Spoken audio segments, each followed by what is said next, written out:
Islam has some incredibly odd teachings, and I'm putting that mildly. But every once in a while, we come across a command that's so unbelievably absurd on so many levels. We can only wonder why Muhammad wasn't laughed out of Arabia when he delivered it to his followers. Take, for instance, Muhammad's solution to the following problem. Suppose a man and a woman, who aren't married to each other, need to be alone together for some reason. Perhaps the man is a household servant and the woman's husband goes away on business trips. How are the man and the woman, who aren't married to each other, supposed to avoid having sex? This problem was actually brought to Muhammad, and Allah himself provided the solution. Allah, in his timeless wisdom, revealed in the Qur'an that in order to prevent any sort of illicit sexual encounter, the woman should breastfeed the grown man 10 times. This will technically make the woman the man's foster mother, so they won't be tempted to have sex. Now, if you're thinking to yourself, 10 breastfeedings, that's too much, don't worry, Allah has got you covered. Even though the Qur'an is supposedly Allah's eternal word, Allah eventually changed his eternal mind about the need for 10 breastfeedings. 5, it turns out, is quite sufficient. Sahih Muslim, 3598. It was narrated from Amra that she heard Aisha say, when she was mentioning what kind of breastfeeding makes a person a mahram. A mahram is a relative you're not allowed to marry or have sex with. 10 definite breastfeedings were revealed in the Qur'an, then 5 definite breastfeedings were revealed too. Notice that Aisha says these verses were revealed in the Qur'an. Let's read another. Sahih Muslim, 3597. It was narrated that Aisha said, among the things that were revealed of the Qur'an was that 10 definite breastfeedings make a person a mahram. Then that was abrogated and replaced with 5 definite breastfeedings, and the Messenger of Allah passed away when this was among the things that were recited of the Qur'an. So Allah revealed 2 Qur'an verses about breastfeeding adults. One verse requiring 10 breastfeedings, which was later abrogated by a second verse requiring 5 breastfeedings. Aisha specifically says that this was among the things that were recited of the Qur'an when Muhammad died. But you can read the Qur'an we have today until your brain falls out, and you won't find either of these verses. So what happened to them? Well, Aisha tells us what happened to the first verse in Sunan ibn Majah, 1944. It was narrated that Aisha said, the verse of stoning and of breastfeeding an adult 10 times was revealed, and the paper was with me under my pillow. When the Messenger of Allah died, we were preoccupied with his death, and a tame sheep came in and ate it. The 7th century version of the dog ate my homework was apparently a sheep ate my Quran verses. That explains the disappearance of the verse requiring 10 breastfeedings, but the other verse commanding 5 breastfeedings isn't in the Quran either. So we can only conclude that both verses on breastfeeding adults were eaten by Aisha's sheep. Now, was this a mere accident, or was there something more sinister afoot? Let's see if we can solve the mystery of the missing verses. The case begins with a woman named Sahla. Sahih Muslim, 3600.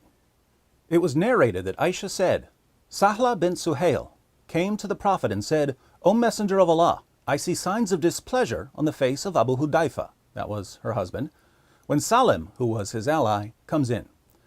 The Prophet said, breastfeed him. She said, how can I breastfeed him? He is a grown man. The Messenger of Allah smiled and said, I know that he is a grown man. Creepiest smile ever.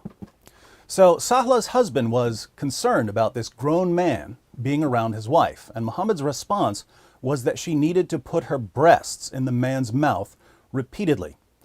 Interestingly, Sahla did exactly what Muhammad and Allah commanded. She put her breasts in Salim's mouth so that he could suck on them over and over again, and this calmed her husband down. Why? Because he trusted Muhammad. Well, Muhammad and Allah say that if I just let this man suck on my wife's breast a bunch of times, I don't need to worry about what they do when I'm gone for the weekend. I feel so much better now that her nipples are in this guy's mouth. Anyone else want to hang out with my wife while I'm out of town? Come on over. Breasts for everyone, Allahu Akbar. For a while at least, Muhammad's wives were on board with Allah's views on breastfeeding adults.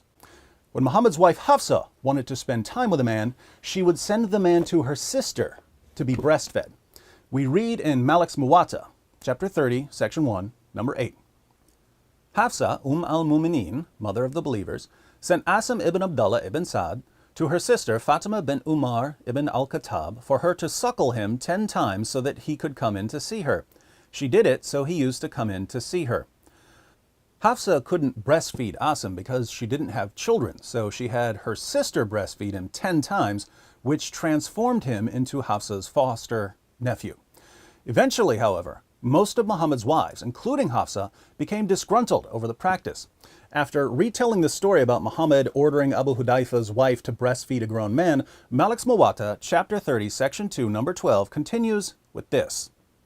Aisha, al-Mu'mineen, mother of the believers, took that as a precedent for whatever men she wanted to be able to come to see her. She ordered her sister, Kulthum bint Abi Bakr as-Siddiq, and the daughters of her brother to give milk to whichever men she wanted to be able to come in to see her.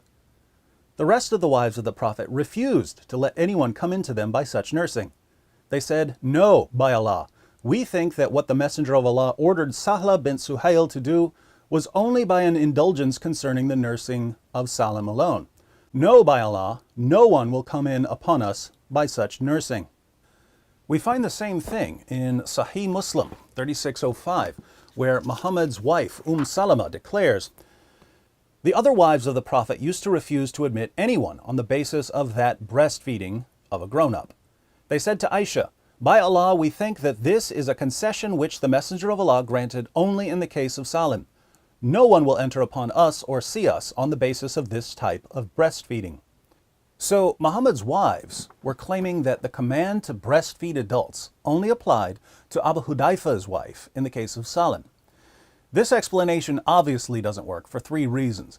1, there were 2 Qur'an verses about breastfeeding adults. Whichever verse was meant for Abu Hudayfa's wife, what was the other verse for? 2, we know that Abu Hudayfa's wife was told to breastfeed Salim 5 times. So the situation with Abu Hudayfa arose after the verse requiring 10 breastfeedings had been abrogated. The verse requiring 10 breastfeedings therefore couldn't have been revealed about Abu Hudayfa's wife. 3, as we've seen, Muhammad's wife Hafsa had her sister breastfeed a man 10 times, which means that this was already being practiced before Abu Hudayfa became concerned about his wife and Salim. So there's no way the commands to breastfeed adults only applied in one specific case, and Muhammad's wives knew this. And yet they used their glaringly false interpretation to reject the practice. Apparently Muhammad's wives had more common sense than their husband and their God. They realized how silly it was for grown women to put their bare breasts into the mouths of grown men in an attempt to avoid sexual tension. They understood that it was absolutely ludicrous for Aisha to keep sending men to suck on her sister's and niece's breasts whenever she wanted to be alone with the men. And surprise, surprise, the verses commanding this practice, a practice Muhammad's wives found revolting, came up missing after he died. Someone conveniently left the sheep gate open. There are only 2 real possibilities here. Either Aisha remained faithful in her desire to preserve the Qur'an, and Muhammad's other wives conspired to send hungry sheep into Aisha's house to rid the world of one of history's most ridiculous teachings. Or, since Aisha had the only written copy of the verses, Muhammad's other wives may have eventually persuaded her to destroy them. I favor the latter explanation. While it's clear that Aisha initially approved of Allah's command to breastfeed adults, she was also very young and under the influence of Muhammad. When Muhammad died, Aisha was 18 years old, and by this time she had presumably learned that if a woman wants to avoid sexual tension, it's a good idea to keep her breasts out of men's mouths. But there's another piece of evidence that supports Aisha's involvement in the Sheepgate Conspiracy. The sheep didn't just eat the Quran verses on breastfeeding adults. It also ate the Quran verse on stoning adulteresses. Aisha was once accused of adultery, and if Muhammad hadn't received a special revelation proclaiming her innocence, she could have been stoned to death. The accusation of adultery was one of the reasons she became so careful about having her sister and nieces help her follow the breastfeeding rule. She was trying to protect herself. We don't need Sherlock Holmes to uncover Aisha's fear of the verse of stoning. And her sheep ate the only copy. Coincidence? No. Conspiracy. The verses on breastfeeding an adult, along with the verse of stoning, fell victim to one of history's least common means of malice: death by sheep. For you Muslims who are watching, here are 10 takeaways. First, Muhammad's wives knew more about human nature than Allah did. So Muhammad's wives were greater in knowledge than Allah. Second, in the Qur'an, Surah 15, verse 9, Allah promises to protect the Qur'an from corruption. And yet Muhammad's wives were able to destroy verses of the Qur'an. So Muhammad's wives were greater in power than Allah. So was the sheep. Your God couldn't protect the Qur'an from a sheep. Third, Muhammad's wives had the courage to remove this awful teaching from the Qur'an. So they were greater in goodness than Allah. Question: if Muhammad's wives were greater in knowledge, power, and goodness than Allah, why are you worshiping Allah? Fourth, if Muhammad's wives were willing to deliberately destroy verses of the Qur'an, it seems that they may have recognized that they were married to a false prophet. Unfortunately for them, since the penalty for leaving Islam is death, they had to keep quiet about their apostasy. Fifth, many Muslims today don't believe in the doctrine of abrogation, the doctrine that some Qur'an verses abrogate or cancel other Qur'an verses. And yet your most trusted sources are filled with examples of Qur'an verses abrogating other Qur'an verses.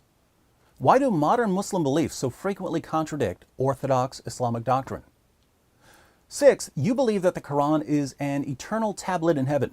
But notice that this eternal tablet is incoherent. One verse of the eternal Qur'an says that 10 breastfeedings are required to make a man a mahram. Another verse of the eternal Qur'an says that 5 breastfeedings are required to make a man a mahram. The Qur'an is eternally incoherent. Seventh, the Qur'an you read today is different from the eternal Qur'an. Which one's better? Eighth, your Muslim leaders tell you that the Qur'an has been perfectly preserved, even though they've read the same sources I keep quoting to you. Your leaders know that, according to your most trusted sources, entire chapters of the Qur'an were lost. Large passages of the Qur'an were lost. Verses were lost. Phrases were lost.